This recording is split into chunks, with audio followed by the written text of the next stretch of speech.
Here we have a solenoid which has a current going through it, and it is decreasing over time, which is causing a decrease in the magnetic field over time here. We're asked to find what the electric field is at different distances from the axis here. So in order to do that, let's try to remember that, yeah, we have this EMF, which is technically a voltage, which is equal to the negative d over dt, the time derivative of the flux, the magnetic flux. And if we were to try to figure out what voltage was, like in regular terms, we could say that it's the integral of E ds, you know. And so we could actually kind of set these two things equal to each other. Say that the time derivative of the magnetic flux is equal to the integral of the electric field over a particular distance, which would be a circular loop in this particular case. So we would put, like, here's the distance we're trying to find, that would be E, like 3.08 centimeters. That's where we would get our E there. And then, however, the magnetic field comes from here, for example, this would be like the B field, you know what I mean? So it's kind of like, this was the solenoid on the inside, which has the B, and then this is where the electric field is, so this should be the 5.6 centimeters distance.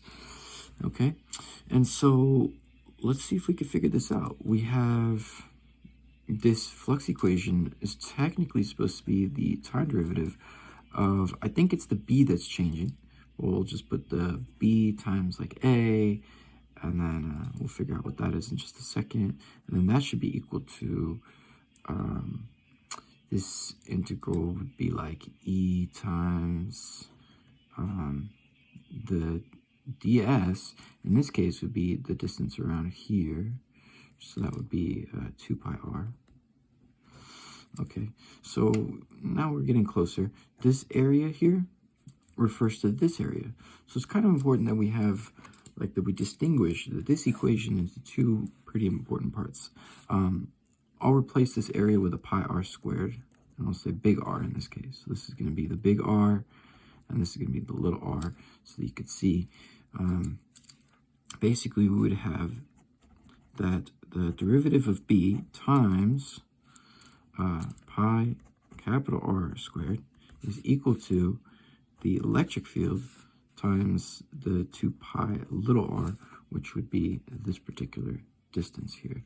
And it's not really, it's more of a circumference here. Notice that this is more of a circumference, and this is the area. And so it probably would be even better to keep this completely clear, just so we can sort of differentiate between the circumference and the area.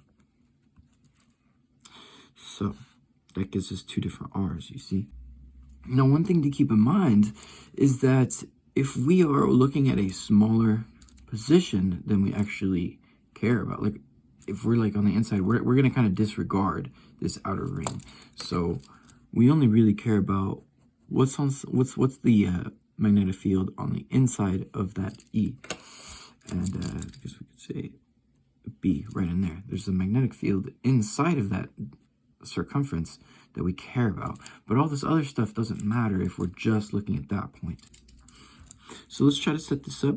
We would start with the time derivative of the B, which is this, and that's going to be 6.38. 6.38, this is in milliteslas, so we'll go e to negative 3. And then we would look at this area here. Now this is going to be the maximum area we can get to is here. Okay, this is sort of like the max area of the B field, right? Because, like, we wouldn't go all the way out here again because we just care about what's in there.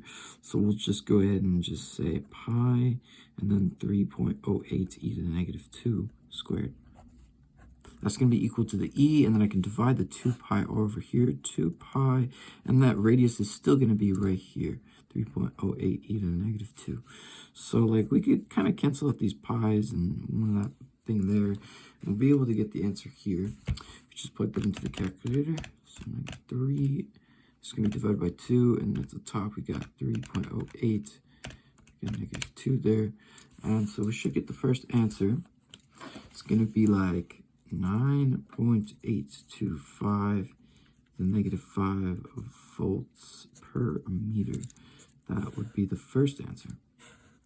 Now, in the second answer, let's go ahead and look at this one. 8.13 centimeters. So essentially, that's going to be all the way out here. So making a new E ring over here. And so when we set up this equation again, it would essentially be the time derivative. So we got 6.38 e to the negative 3. And then we'll have the maximum B area, which is going to be right here. Like this is the maximum B area. So we'll stop right there. We'll say pi and then 5.6 e to the negative 2 squared.